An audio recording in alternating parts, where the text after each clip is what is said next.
let us talk about government policies. And I will start with an example. Imagine we have a farmer, and the farmer is not very happy because nobody is buying her apples. And we have a designer of very nice clothes. And she is very unhappy as well because nobody is buying the clothes from her.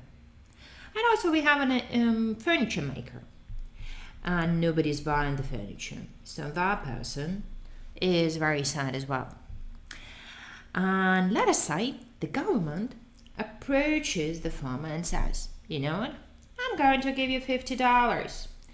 And when I give you $50, you can do whatever you want with it. Just make sure you give it back to me in, let's say, a month's time. So the farmer gets happy. She says, you know what? Finally, I wanted to buy a new dress. So hi, designer. Here is the $50 and give me a new dress, please. And the designer is very happy. The designer says, wow, I'm rich, I have the $50 and I wanted to buy a piece of furniture. So I'm going to that furniture maker and I'm going to give that $50 to buy a new wardrobe, let's say. And that furniture maker gets very happy. And they say, oh, you know what? I'm going to buy those juicy apples. Here is my $50. And the farmer gets even happier because, see, not only he was able to sell apples and to buy new clothes, but also the farmer gets the money to pay back the government. And what we received in return. So in return, we got 3 entrepreneurs who have a job. So we boosted our economy, we boosted our GDP, and now it's 150. We decreased our unemployment because now everyone is employed. And that's great. So by just offering the money for short term, we solved so many problems. That's great. And the thing is that we invested only $50 and got GDP by 150.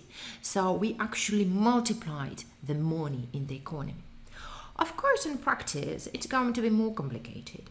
Like, for example, the furniture maker can say, well, you know what, I'm going just to put aside some of the money, let's say $10. So I'm not going to spend all 50. And another person may say, you know what, I want to buy an iPhone. So iPhone is produced by another country. So I'm not going to give that money to our economy. I'm going to spend that on imported goods. And therefore, the multiplicator we have is not equal to the number of people we have in the economy. So everything is a little bit more complicated. But the common rule is when we inject money in the economy, they get multiplied and the GDP increase is greater than the money we injected. However, there is a downside for that. Well, let us see an example. For example, we have a farmer who sells apples. And the farmer says, okay, I have 10 kilos of apples.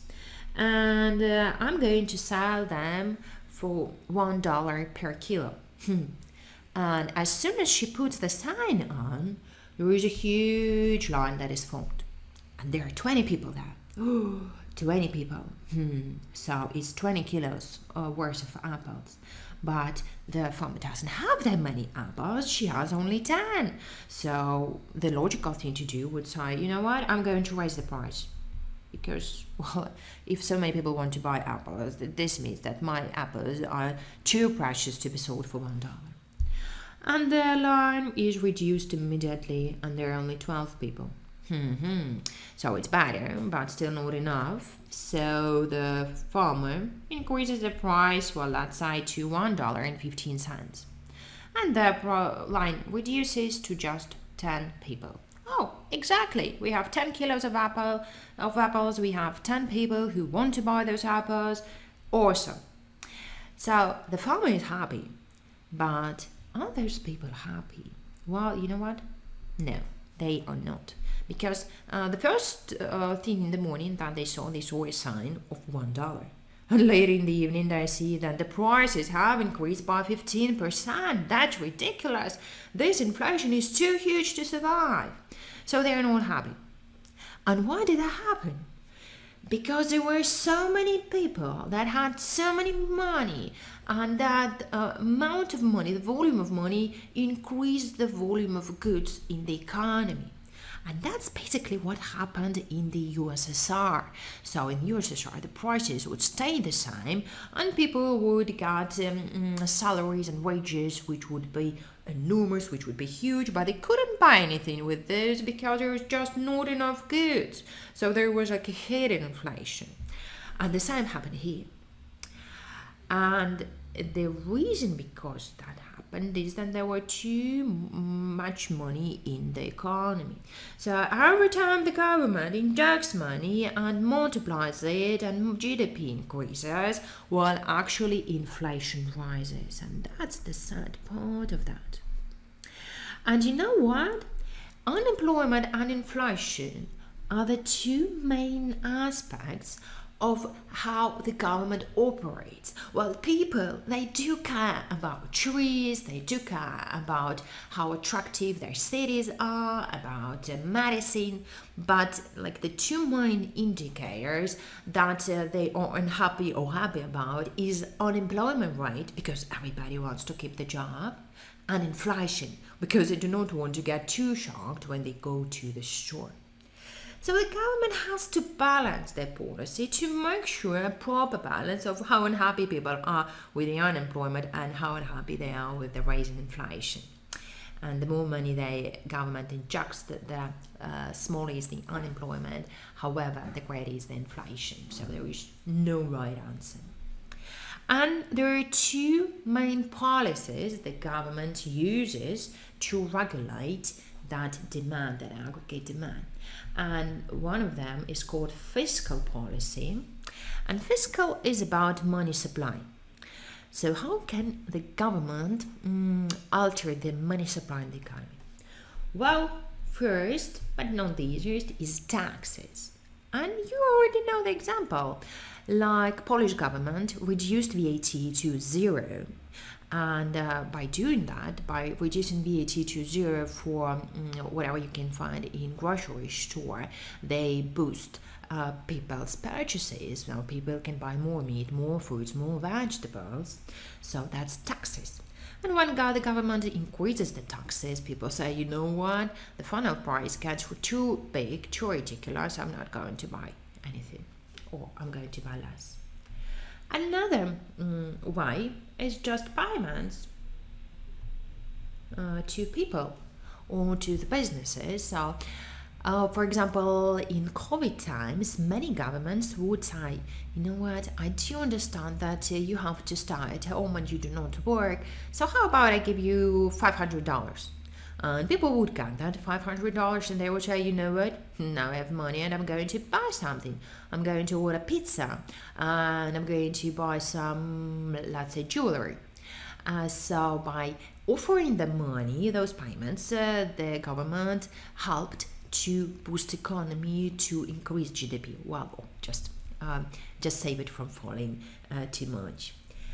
Another way of increasing the money in the economy is to offer jobs, to create jobs, to create government orders. Well, for example, when crisis happens, governments really like to build roads. Why is that? Because when you want to build a road, you can employ many people with no previous working experience, because you don't really need much experience to take a shovel and pile up the gravel. And also you got the jobs created for more experienced people, like for accountants who would need to draft up a business plan or to account for all that. So by creating jobs, by creating investment projects, government offers money to the economy. And those people will go and they will buy something, so they will just boost that multiplicator, they will boost that GDP. Another policy the government uses is monetary policy. And monetary policy is about the cost of interest, right? About the cost of money. And I'm sure that you know about that and you're angry about that. Well, how much will it cost you to buy an apartment, to get a mortgage to buy an apartment? Well, a lot.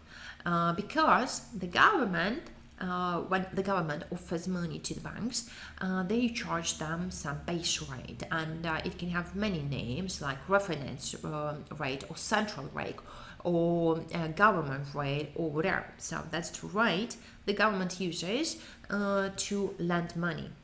And the banks use that rate as the basis, and then they add their markup. So for example, when you want to buy an apartment, your interest rate for the mortgage will depend on that base rate, and it will be, for example, 8 plus 0.5, 9 plus 0.5, and so on. And the greater is that rate, the less motivated you are to spend. You would say, no, I'm not going to buy an apartment and I'm not going to buy a car on credit because the interest rates are just ridiculous. However, when interest rates fall, you are motivated to spend. You say, you know what, the overdraft is so cheap. I'm going to use overdraft all the time. I'm going to buy fancy clothes. I'm going to go on vacation. So you spend more, you boost the economy, you boost the GDP, and of course you boost the inflation and decrease the unemployment rate. So these are two main monetary policies, and that's basically how it functions. And well, of course, there are some data which we are going to learn later.